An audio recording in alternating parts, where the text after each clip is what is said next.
Baik, yang pertama tentu penamaannya tidak boleh dicampurkan dengan nama-nama yang akan mengaburkan hakikat. Itu yang pertama.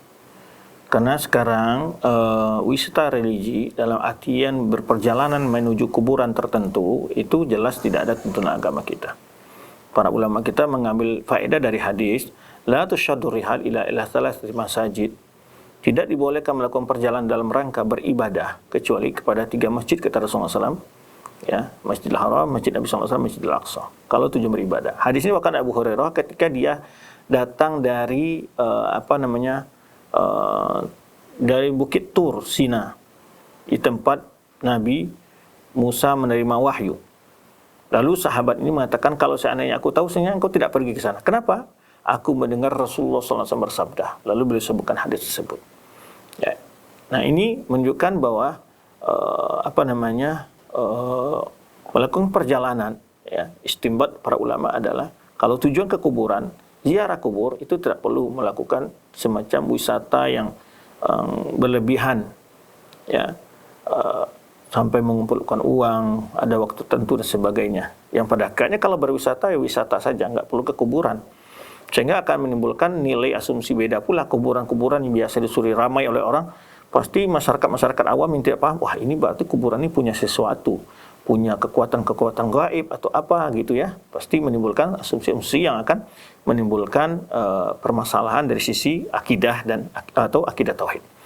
Nah, sebaiknya itu tidak. Kalau ziarah kubur juga tidak perlu ziarah kubur yang terdekat saja, kecuali kuburan orang tua kita yang jauh, kita merantau dan sebagainya. Ya, atau meninggal tidak di kampung, meninggal di rantau. Boleh saja kita kunjungi dalam artian menziarahi kubur sebenarnya. Rasulullah SAW juga sebelumnya pernah berkunjung ke kuburan beliau. Tetapi para ulama tetap mengatakan bahwa ziarah kubur, kalau tujuan ziarah kubur itu hanya 2. Pertama, mengingat hari akhirat, itu ziarah ke kuburan yang sudah ada. Ya, jika kaum muslimin itu kita doakan.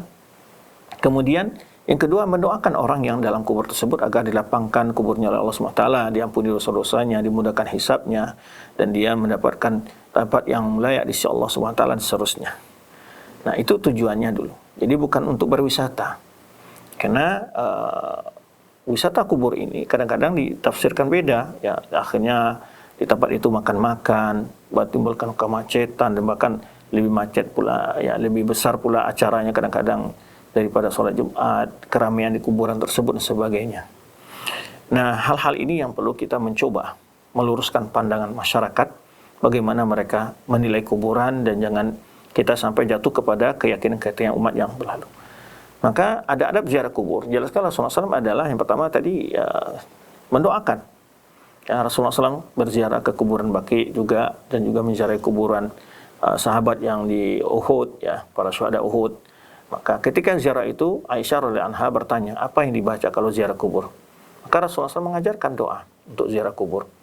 Ya, maka hindari hal-hal yang seperti umpamanya tidak boleh menginjak kuburan, dan juga di antara turunannya bahwa Rasulullah SAW suruh membuka sendal ketika masuk ke tanah pekuburan tersebut, tidak boleh duduk di kuburan, ya, dan jangan melakukan hal-hal yang dilarang di kuburan, ya, sholat, berzikir, berdoa dan sebagainya. Tapi mendoakan orang dalam kubur dengan doa ziarah kubur itu boleh saja.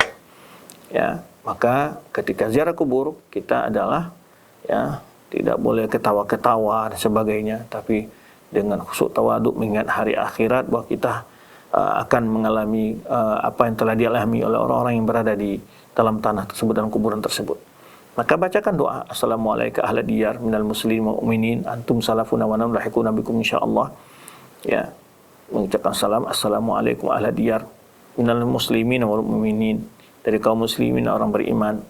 Ya, antum salafuna wa nahnu lahiquna bikum insyaallah. Engkau telah mendahului kami, atau kalian telah mendahului kami, dan kami pasti akan bergabung, mengikuti kalian juga.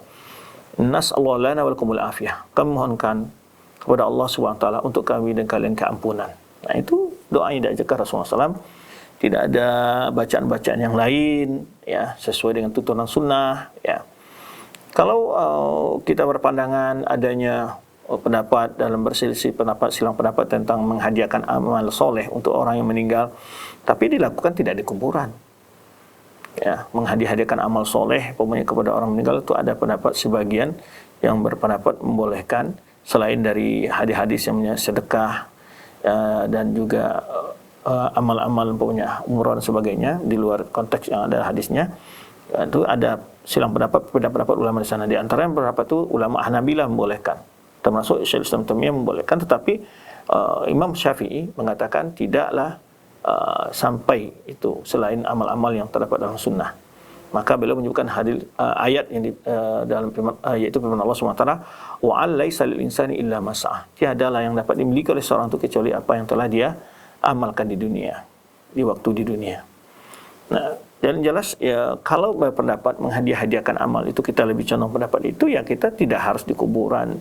Ya, dan lebih amannya tentu kita mengikuti apa tuntunan Rasulullah SAW. Kalau seandainya ada tuntunan untuk menolong orang telah meninggal di selain dari apa yang keluar dari hadis Nabi SAW, tentu Rasulullah SAW akan memberikan tuntunan itu kepada umatnya, karena Rasulullah SAW ingin umatnya untuk saling membela, saling mendoakan. Demikian pula tentu juga akan ada contoh dari para sahabat Nabi melakukan hal-hal tersebut. Jika memang pemahaman dari hadis-hadis tersebut adalah sifatnya umum dan atau tidak konteks atau boleh mengkiaskan kepada amal-amal yang lainnya. Wallahu a'lam bissawab.